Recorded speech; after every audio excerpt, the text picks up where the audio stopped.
aqui expondo para essa igreja que há diversidade de pessoas, há diversidade de trabalho, há diversidade de serviço. E Paulo está expondo aqui um problema chamado divisão, orgulho espiritual e sentimento de superioridade da igreja. Nós enxergamos isso nos dias atuais? Sim ou não, igreja? Sim, enxergamos isso nos dias atuais. Isso aconteceu há 2000 anos atrás e não é diferente dos dias atuais. Essa igreja estava aqui, alguns se achando os mais importantes, outros se achando menos importante, uns se achando que era útil demais e sem ele a obra não ia funcionar. Já outros estavam se sentindo inúteis, dizendo: eu não sirvo para nada, eu não presto para nada, porque eu não canto, porque eu não prego, porque eu não tenho dom da eloquência, eu não ministro como aquele, eu não canto como aquele. E por causa disso, essas pessoas, alguns se sentiam inúteis na igreja do Senhor.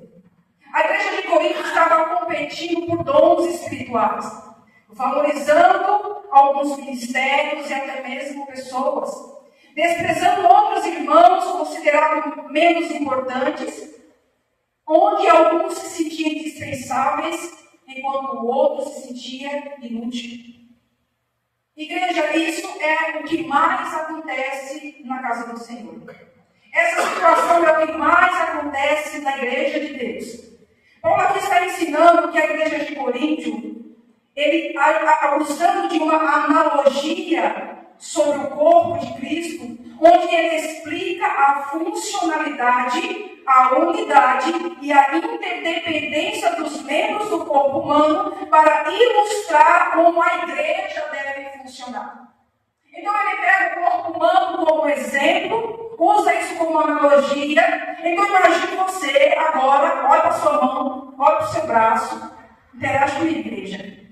Repara na tua mão. Se faltar um dedo mindinho, você vai sentir falta? Se faltar um dedo, você vai sentir falta? Você vai conseguir fazer as coisas da mesma maneira que se você não tiver, não vai.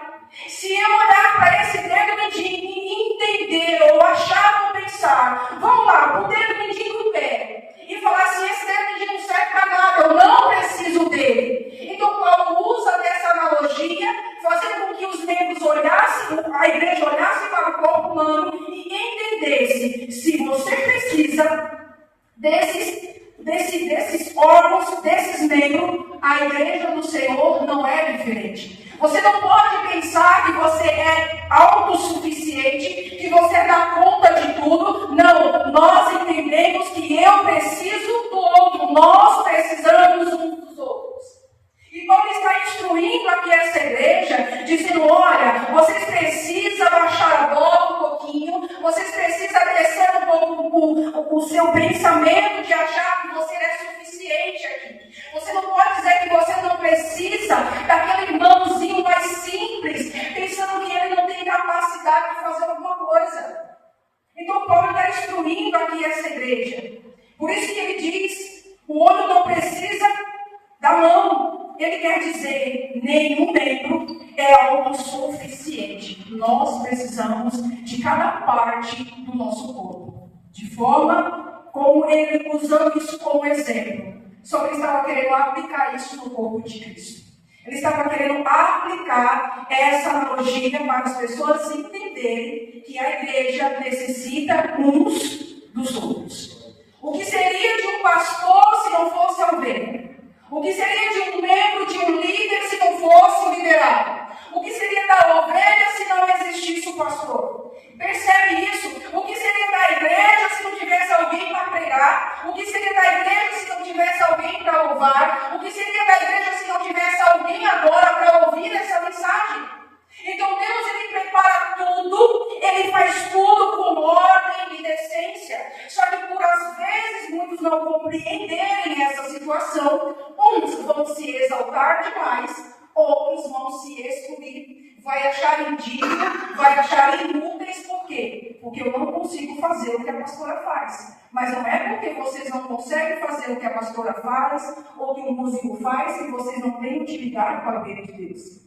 Igreja, ninguém, absolutamente, mas nenhuma criança é inútil para o reino de Deus. Todos nós temos uma finalidade.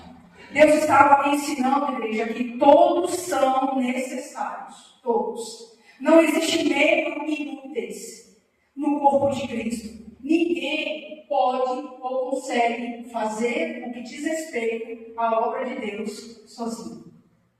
E o Espírito Santo ele ministrava no meu coração, hoje e ontem, sobre essa questão. Eu preciso de vocês. E vocês precisam de mim. E nós precisamos uns dos outros. Isso é unidade. Quando eu entendo o princípio da unidade, a engrenagem ela começa a girar. A engrenagem começa a andar. E a coisa começa a fluir. A coisa começa a andar. Por quê? Porque eu entendo que eu não sou a engrenagem toda. Eu faço parte dessa engrenagem. E se essa parte da engrenagem faltar, vai dar problema, vai emperrar, vai ter dificuldade. Então eu tenho que entender o meu papel no reino. Eu tenho que entender o meu papel na igreja. Eu tenho que entender o meu papel como filho de Deus, como alguém que foi chamado pelo Senhor. E se essa engrenagem travar, todo o corpo vai sofrer. Toda a igreja vai sentir. Percebe isso? Então, quando eu compreendo que eu faço parte dessa engrenagem, desse corpo, e que esse corpo, essa engrenagem tem utilidade, por mais que não seja fazer algo visível, eu vou fazer com que esse movimento ele continue para o crescimento e para a expansão do reino de Deus. O que impede, igreja, muitas pessoas hoje, eu digo isso porque nós já sentamos com muitas pessoas, já ouvimos muitas pessoas lamentando e chorando, dizendo: eu não quero mais fazer nada dentro da igreja. Eu fui uma delas. E um pouco mais de um ano atrás eu disse: Deus, juntamente com meu marido, eu não quero mais estar à frente da igreja. Eu não quero mais dirigir igreja. Por quê? Porque quando a gente começa a recuar em trabalhar para o reino, significa dizer que eu estou perdendo o foco, eu estou perdendo o propósito, eu estou olhando na direção errada, onde eu deveria olhar para aquele que me chamou, olhar para aquele que me vocacionou, olhar para aquele que me chamou para um serviço na presença dele. Então, quando a gente pensa assim, a gente está magoado, o coração está entristecendo o coração, estamos olhando para aquele que nos feriu e estamos deixando de operar como uma engrenagem no corpo de Cristo, por causa do corpo. Então, quando nós entendemos, igreja, que foi Jesus quem nos escolheu, que foi Jesus quem nos capacitou, que foi Jesus que nos deu o dom, que foi Jesus que nos fortalece e nos dá condições para operar em função da sua igreja, da sua obra, eu começo a me movimentar em favor daquele que me escolheu. Deus, igreja, ele valoriza a diversidade. Cada função ela foi dada por Deus com um propósito. Eu não sei qual é o seu propósito, eu não sei qual é a sua função. Eu não sei o que Deus entregou a você, mas Deus entregando algo a você, entenda que isso tem um propósito. Pergunta para a pastora qual é o propósito. A edificação do corpo de Cristo. Eu preciso me edificar, eu preciso edificar. Como eu faço isso com o dom que Deus me deu, com a chamada que Ele me deu, eu consigo edificar. Edificar é construir, é erguer, é levantar. Então, se eu entendo que eu fui chamado para algo e eu estou enterrando esse algo, logo, eu estou em falta não com a igreja em si, mas com aquele que me chamou. Você percebe que não é sobre nós, mas é sobre Deus. E aí eu ministrando, eu lendo essa passagem, eu me lembrei de algo quando eu disse: Senhor, eu disse isso para Deus, eu não falei isso para a igreja, eu disse: Deus, eu não quero mais dirigir igreja, porque eu já dirigi duas, e eu sei o quanto a gente sofre, quando a gente padece. Deus, eu não quero mais ser líder, eu não quero mais estar à frente de nada, e tudo que eu ouvi da parte do Senhor foi um silêncio em absoluto. Então, durante 1 ano e meio, Deus vai falar assim: eu imagino, gente, eu estou conjecturando isso. Você vai ficar paradinha, quietinha aí, porque você não sabe de nada. Eu te chamei para o propósito, eu te chamei para uma finalidade. Então, descansa, porque daqui a pouco eu vou te levantar e você vai fazer aquilo que eu te dei para você fazer. Então, às vezes, nós não entendemos o trabalhar de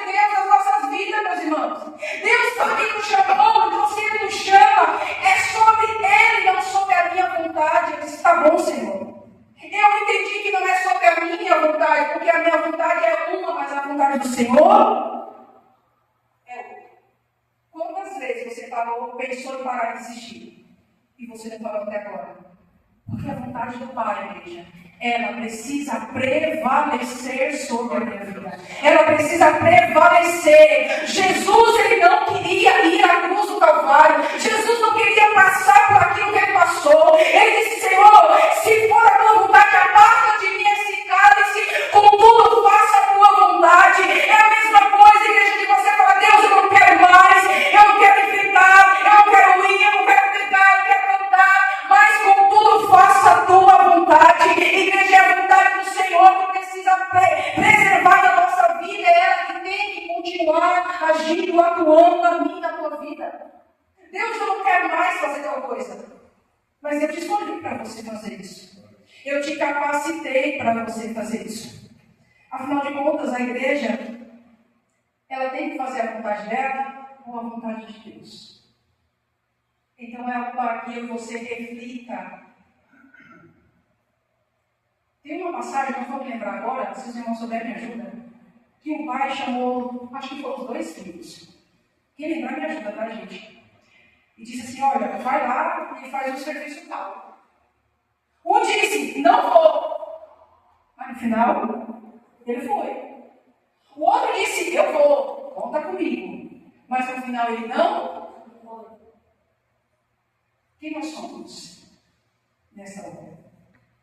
Quando nós entendemos que não é sobre a minha vontade, mas é sobre a vontade do Pai, as coisas é diferente, igreja. Porque se eu continuasse a endurecer no meu coração, eu não estaria recebendo tanta bênção espiritual, de alegria, de hoje estar vendo o rosto de vocês aqui. De hoje estar vendo pessoas se achegando, servindo ao Senhor com alegria. Isso é o teu pagamento. De ver esse casal se achegando, servindo ao Senhor. Pessoas que estavam paradas já fazia um tempo, se achegar e servir com alegria. Isso é como o Senhor falasse assim, vale a pena você se sacrificar um pouquinho em favor da minha obra, porque Deus ele tem a forma de usar as nossas vidas, meus irmãos. E eu não posso entender ou pensar que eu sou inútil só porque eu não sei fazer o que o outro faz. Você tem talentos, você foi chamado e chamada por Deus. Você talvez é um membro fazendo parte desse corpo com a capacidade que Deus deu para fazer algo em favor dele, do reino dele, na igreja dele, é tudo dele e para ele, igreja. Isso não tem a ver conosco, isso não tem a ver com a minha vontade. Às vezes nós sentimos sim vontade de parar, vontade de jogar tudo pro alto. E às vezes o Senhor fala assim, fique um pouquinho parado aí. Deixa eu sarar a sua terra. Deixa eu curar seu coração. Deixa eu te capacitar. Deixa eu cuidar de você. Porque, igreja, veja, se o meu dedo mindinho estiver doendo, o meu corpo inteiro vai sentir a dor. O meu corpo inteiro vai sentir o incômodo daquilo. Então, às vezes, é necessário parar para dar atenção para o membro que está ferido, está sentindo dor, para que o corpo continue na engrenagem. Porque quando nós temos uma parte do corpo ferida, a gente não consegue engrenar, fazer com que essa engrenagem flua de forma contínua. Vai ter algumas travas ali, vai ter algumas dificuldades ali. Por isso, igreja, porque somos uma unidade, um corpo escolhido e separado por Deus, sabe que nós temos que ter a percepção? É de que se tiver um membro, uma parte do membro enferma, eu preciso parar e dar assistência para essa parte que está doente. Precisamos buscar a cura para que esse membro do corpo seja sarado e curado pelo Senhor. Para que essa engrenagem ela dê sequência ao propósito que Deus estabeleceu. Percebem que um membro cuida do outro? Um membro sente a dor do outro, pelo menos deve ser assim. Se eu sou a parte que fala, a avesso, a dor alheia do meu irmão, tem alguma coisa errada comigo. Percebe? Porque se o meu dedo doer, eu vou sentir esse incômodo. Isso vai me incomodar. Então eu preciso buscar o remédio para sarar essa dor. E quando estiver sarada, a gente vai continuar caminhando de forma mais tranquila. Então Paulo está dizendo, olha, não pense você que você é mais importante do que o outro. Não permita que essa raiz, orgulho espiritual, esse sentimento de superioridade, porque você é importante sim. mas o outro também é. O outro também é, cada um tem a sua finalidade. Paulo corrige essa igreja dizendo, olha, não alimente esse espírito de orgulho dentro de você. E hoje a gente consegue enxergar, igreja, muitas pessoas pensando assim. Ele quer fazer tudo, ele faz tudo, não deixa o outro fazer, não deixa o outro exercer, não deixa o outro exercer a vocação, o chamado que ele tem, porque ele se acha autossuficiente, só ele pode fazer. E a igreja é uma engrenagem, e todos trabalhando na mesma vocação, no mesmo movimento, diante do mesmo propósito, as coisas fluem, as coisas andam. Quando nós desprezamos alguém, nós enfraquecemos o corpo de Cristo. Nós enfraquecemos o corpo inteiro. Se eu menosprezar alguém na igreja porque ela não sabe ler, essa não serve para nada. Se eu desprezar o irmão porque ele às vezes é pobre, essa pessoa não vai ajudar financeiramente aqui, eu estou enfraquecendo o corpo de Cristo. Então eu preciso olhar para o corpo de Cristo e entender que todos são necessários, todos têm a sua finalidade, não para mim, mas para o reino de Deus. Porque foi ele que disse isso. E Paulo estava querendo trazer essa consciência, igreja, a esse povo. Todos são necessários, todos que Jesus escolheu são importantes para o crescimento da igreja e para a expansão do reino de Deus. Quando a gente vai estudar um pouco mais a Bíblia, a gente percebe que Jesus ele escolheu muitos discípulos. Cada um diferente na sua intelectualidade, na sua posição social e econômica. Ele escolheu homens simples, não eram todos teólogos, letrados, super profissional, sabedor de tudo. Quando você vê Jesus indo ali escolhendo, olha, você me segue, você me segue, você me segue.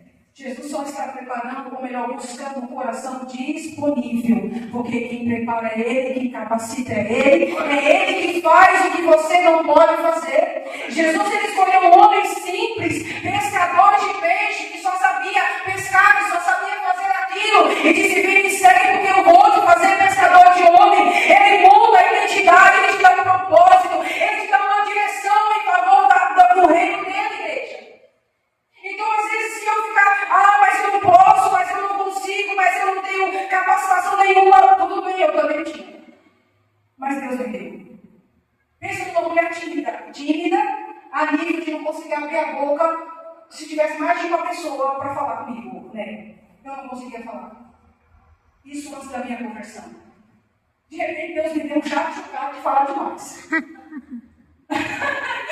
Deus, ele mudou o meu jeito de ser. Por quê? Porque ele já tinha um propósito na minha vida. Tu é tímida demais, você não consegue abrir a boca, tem vergonha de falar, mas eu vou encher a tua boca, eu vou te dar maneira fácil de falar, porque eu vou te colocar diante de um povo. Você entende que não é sobre mim, mas é sobre o que ele faz pela mim, pela tua vida? Aleluia. Às vezes eu falo, não, Senhor, eu não sei pegar, semana passada eu escutei sua irmã. Eu orando por ela, eu vi que Deus estava separando aquele casal para uma obra. E eu cheguei junto e falei, irmã, olha, ora a Deus, porque Deus me mostrou talvez mais, eu não tenho condições, eu não me sinto preparada, não importa. Deus chama, Deus capacita e Ele prepara a igreja. Ele te capacita, Ele te derrama poder e unção do alto para que você faça o que Ele quer que você faça. Quem disse que quando nós chegamos na igreja, na presença do Senhor, a gente era pessoas prontas, capacitadas. Pensa o Tom, um músico, um professor. Deus deu a ele condições, porque ele, em algum momento da vida do Tom, você vai ser um músico da minha casa. Você vai ser um músico, você vai liderar, você vai ensinar pessoas a me adorar de verdade. Percebe isso? E Deus foi dando condição, foi instruindo, levando ele para aquele caminho, até que Deus resolva fazer outra coisa que ele quer. Você percebe isso? Então nós devemos olhar para nós e dizer, sim, Senhor, eu não tenho capacidade nenhuma. Pedro também tinha. Pensa um bravo, que queria tudo era resolver na base da espada. Jesus fala, Pedro, se acalma, meu querido. Acalma meu temperamento. Não é assim que as coisas resolvem, não. E Jesus vai doutrinando, vai discipulando, vai ensinando, até que chega uma hora, Pedro, tu me amas? Apacenta as minhas ovelhas. Lá atrás ele tinha dito, você vai deixar de ser pescador de homens, vai ser pescador de peixe e vai ser pescador de homens. Eu estou te separando para um propósito, para a minha obra. Igreja, irmão, é lindo e maravilhoso. Embora tenhamos dificuldades, sim, mas o quanto é satisfatório eu servir ao Rei dos Reis. A ser alguém, um instrumento nas mãos de Deus, para fazer aquilo que Ele quer que eu faça. Pastor, eu não sei ainda, eu não consigo identificar para o que Deus me chamou. Ele vai te fazer luz, Ele vai te fazer clareza. Eu vou contar um pouco do meu testemunho para a gente encerrar a mensagem. Quando Deus me chamou, Ele me chamou desde o ventre da minha mãe, assim como vocês. Só que durante a minha jornada, minha família era católica, não era crente, eu tinha uma coisa diferente de qualquer criança. Então, vocês que têm filho, prestem atenção. Talvez a minha mãe não prestava atenção, porque ela não tinha conhecimento. E está tudo certo. Eu tinha um desejo imenso, irmão Tom. Uma criança de 10 anos de idade tinha um desejo estranho. De quê? De entender o livro do Apocalipse. Olha só.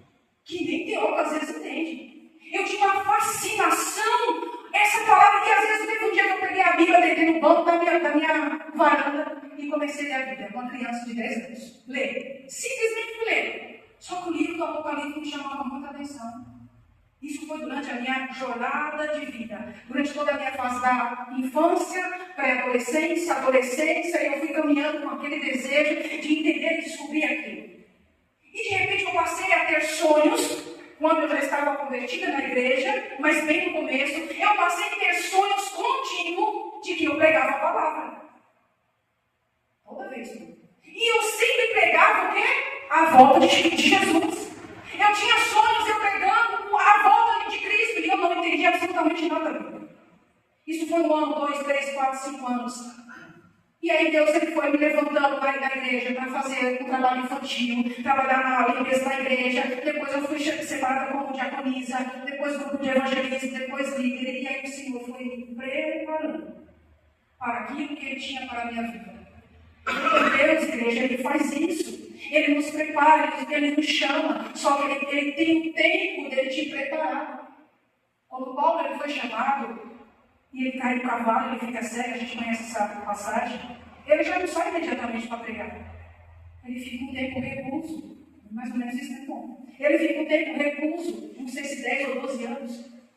Depois, ele é ativado.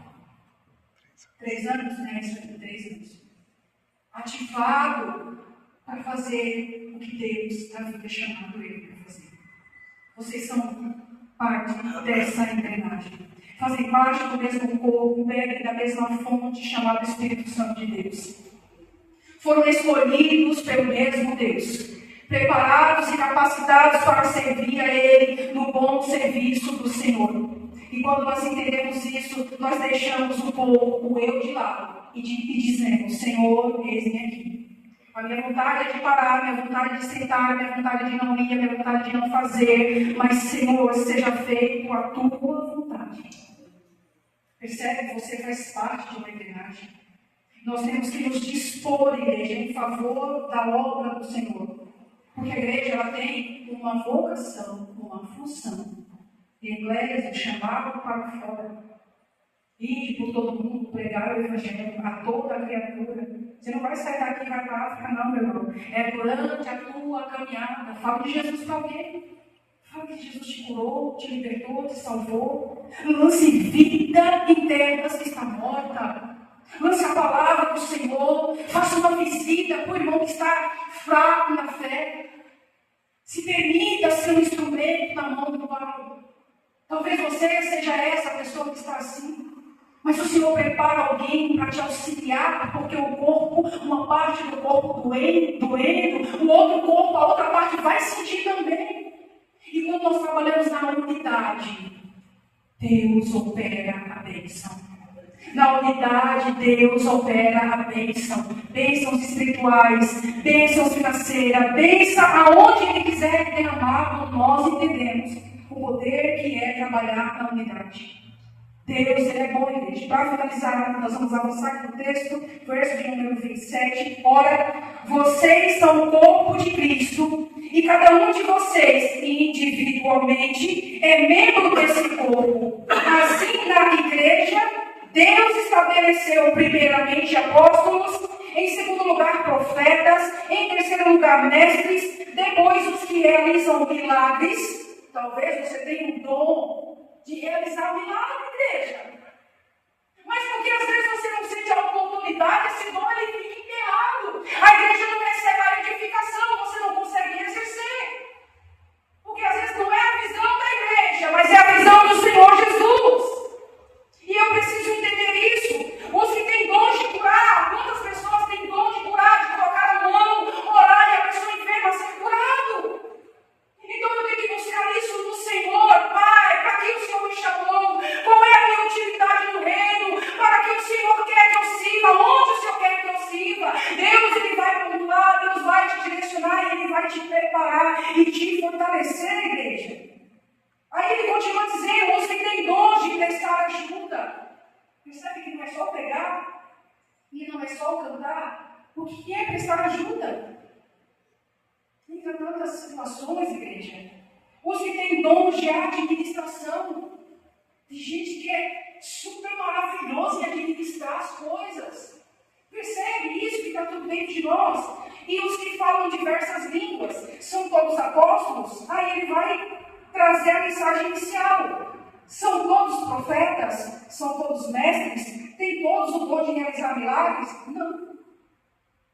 Tem todos os dons de curar? Também não. Falam todos em línguas? Também não. Todos interpretam? Também não.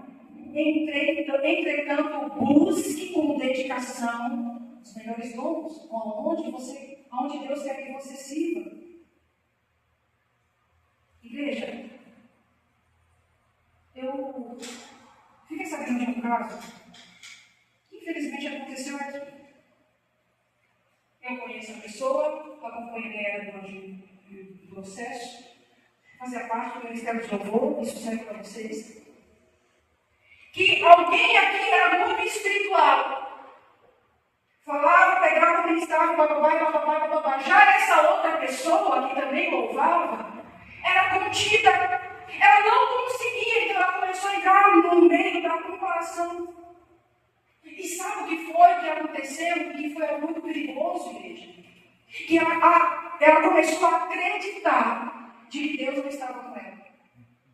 De que Deus não usava ela, porque afinal de contas ela não fazia com aquela pessoa. Eu disse, minha irmã, você está totalmente equivocada. Deus te deu uma maneira diferente. E isso não quer dizer que você tenha que ser igual ao que a outra faz. Então nós temos que tomar um cuidado, igreja, porque o inimigo é muito sutil e sagaz. E ele tem a intenção de implantar na nossa cabeça e fazer com que a gente se compare ao outro e falar, o Espírito Santo não está comigo não, porque eu não faço igual. Eu não canto igual, eu não oro igual, eu não entro no mistério que nem ela, eu não sinto nada, então Deus não está comigo.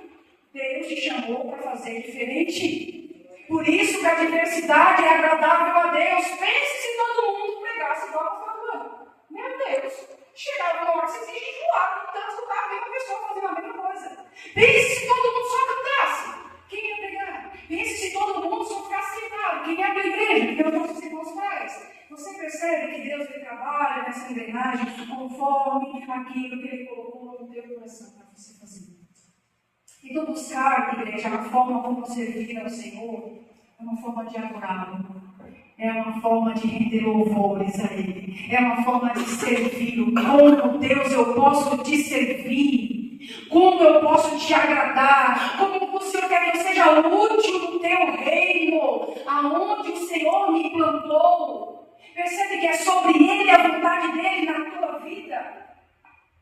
E quando a gente faz isso, igreja, Ele tira todas as raízes de amargura, isso aconteceu comigo, todas as inseguranças, todos os temores, todos os medos, e Ele simplesmente fala, é sobre mim, a fonte da direção vem de mim, não vem de você. Sou eu que te preparo, eu te capacito, sou eu que te direciono, sou eu que dou o caminho para você seguir. É Ele que dá o passo para você pisar, igreja. E o nome dele é glorificado. Às vezes Deus muda a rota, mas não anula o propósito, igreja. Deus, ele muda o trajeto, mas o propósito continua intacto. Percebe isso? Às vezes eu estou indo para cá, eu estou com desejo de ir para cá, mas as pessoas falam assim, opa, vai para cá. Sem anular o propósito. O pastor me prova na Bíblia, e eu finalizo a mensagem. Paulo estava querendo viajar para uma cidade. Gente, eu sou péssimo de lembrar não, tá? Mas eu sei o que eu estou dizendo. Ele queria ir, e qual era o propósito? Pregar o Evangelho. Está dentro da vontade do Senhor? Está dentro do propósito que Deus havia separado para ele? Sim. Só que o Espírito Santo chegou nele de noite e disse, olha Paulo, tu não vai para esse lugar não. Você não vai anunciar o Evangelho nessa terra. Mas Senhor, eu estou com desejo de fazer a tua obra, mas não aqui, eu quero que você vá para cá. Deus mudou a rota sem alterar o propósito, o chamado que Deus tinha na vida daquele homem. Às vezes Deus faz isso, igreja. Deus já mudou a rota da minha vida diversas vezes, mas nenhum momento Ele anulou o propósito que Ele tem na minha vida. Nenhum momento, igreja, Deus anulou o propósito que Ele tem na tua vida. Tu pode ir para a direita, tu pode ir para a esquerda, mas o propósito de Deus vai continuar na tua vida. E até que você entenda, você vai dizer, Senhor, eis-me aqui. Eu não quero mais faça a tua vontade na minha vida. Eu não tenho força, mas o Senhor é Deus que me dá força. Eu estou sem rumo, sem direção, mas o Senhor é o Deus da minha direção. Eu estou perdida, mas o Senhor é aquele que ilumina o caminho e que pode me conduzir. E Deus vai aprumando a tua vida. Deus vai alinhando o que Ele tem na tua vida. Ele vai te fortalecendo, te conduzindo, dizendo, filho, eu estou aqui, eu te chamei. O Deus que começou a igreja boa obra, Ele é fiel para terminar até o fim, igreja. Eu tenho que entender que é sobre Ele, não sobre mim. É Ele que me prepara, é Ele que chama. E quando eu entendi isso, eu tive que baixar a guarda e falar, Senhor, tudo bem, me perdoa pelo meu egoísmo, me perdoa porque eu estou olhando para o meu umbigo, me perdoa porque eu estou olhando para a minha fraqueza, mas foi o Senhor que me chamou. Eu estou perdendo o foco, eu estou perdendo a direção, eu estou olhando para o outro oposto ao invés de olhar para ti, Jesus. E quando eu passei a olhar para Ele, você entendeu agora o que eu quero que você faça? Não é sobre você, não é sobre o seu desejo. O meu desejo é estar na praia agora, meu irmão, curtir com a minha família, dormir até tarde de domingo, mas o propósito de Deus é que eu esteja aqui, anunciando as boas novas para corações sedentos igual vocês, para pessoas que estão necessitando da palavra, para pessoas que estão orando e clamando por direcionamento. Se eu fosse rebelde e ainda se não quisesse, ele iria colocar outra pessoa, mas quem quer pagar o carro para oferecer ele. Percebe isso, igreja? Isso é forte, isso é sério. Deus, Ele prepara, Ele direciona e Ele envia. Às vezes, igreja, é para fazer uma coisa tão mínima. Às vezes, algo é dentro da sua própria casa. Então, se tiver alguém no nosso meio se sentindo assim, ministerialmente, na vida, espiritualmente, em qualquer área, se sentindo inútil, Senhor, eu não sei para nada, ninguém nunca me viu. Quantas vezes eu escutei pessoas de falar, ninguém nunca me enxergou dentro daquela igreja. Mas Jesus enxerga, Ele te escolheu. O homem pode não ver, mas Jesus vê. Você pode sentar na última cadeira, no canto de uma parede. O homem nem te enxerga, mas Jesus está te enxergando. Eu te escolho, eu pego você pela mão e coloco no caminho que eu quero que você siga. O homem não repara, mas Deus repara, igreja. Porque você foi escolhida, chamada. A Bíblia diz que não foi você que me escolheu, mas eu escolhi a vós outro. Para que vades e deis fruto, e fruto que permaneça. Toda vara que em mim permanece, eu limpo, eu podo, eu corto para que dê mais fruto. Porque sem mim nada podereis fazer. E se você é um ramo que não produz fruto, a Bíblia diz também que ele corta e lança no fogo para se queimar. Igreja, eu preciso produzir frutos. Não é porque a pastora está dizendo, mas porque Jesus disse. Não é a pastora que vai dizer, não, não faça ou deixe de fazer. É o que Jesus disse para você, o que ele disse está escrito. E contra fatos, igreja não tem argumento. Quer argumentar? Fala com Deus. Busque o direcionamento dele. Deus, aonde eu posso ser útil? Eu estou no campo. Se for o tempo de Deus te reerguer, vai ser. Se Deus quiser que você espere mais um pouquinho, vai esperar. Mas Deus, ele vai te preparar. Porque ele tem obra na sua vida. Ele quer que você o sirva em todos os aspectos. Porque ele te capacitou. Te deu 2 braços, 2 pernas, fôlego de vida. Para que você faça algo. Conheci uma história de uma mulher. Ela tinha um processo de enfermidade íntimo muito sério. Essa mulher, eu conheci a história dela, na verdade. Essa mulher, ela disse assim, Deus, o marido era pastor, e ela não conseguia ser presente na igreja e nem na vida dos irmãos, por causa das constantes enfermidades e dores dela. E ela disse assim, Deus, na igreja eu não consigo ser útil, mas me faça ser útil para o teu reino. E vou resumir a história. Essa mulher debilitada numa cama, sangrando, sem conseguir levantar. Essa mulher, Deus deu a ela a direção de escrever livros pequenos, como se fossem mini bíblias. E essa mulher ganhou uma cidade inteira, através de, independente de ser presente, mas espiritualmente ela era presente. Escreveu, ajudou o marido dela a dirigir a igreja dentro do quarto dela. E pastores que não tinham dinheiro, condições de comprar Bíblia, livro de estudo, ela fez a questão de doar. Você percebe, igreja, que é eu que tenho que ficar dizendo, não posso fazer isso. Deus pode te capacitar para fazer coisas extraordinárias. Deus escolhe homens e mulheres simples para um projeto extraordinário, que sempre vai visar a salvação de alguém, que sempre vai visar a libertação e a cura de alguém. E é isso que o reino dos céus ganha. Se essa palavra falou com você, igreja, aplauda o Senhor Jesus. Está dizendo hoje, entenda que você é alguém escolhido, separado por Deus, para fazer alguma coisa. Pastora, eu não sei o que fazer. Tem coisa para fazer? Tem. Quer fazer? Bora junto. Pastora, eu tenho dom de louvar, mas tem vergonha, eu tenho dom de ensino. Pastora, eu amo falar da palavra de Deus, mas eu nunca preguei. Bora junto. Eu treino, mas quem disse que eu também não treino? Eu não sou daqui. Pastor, eu gosto de trabalhar no Ministério Infantil. Tem crianças aqui que voltaram hoje, mas a gente não tem muito. Tem tanta coisa, igreja.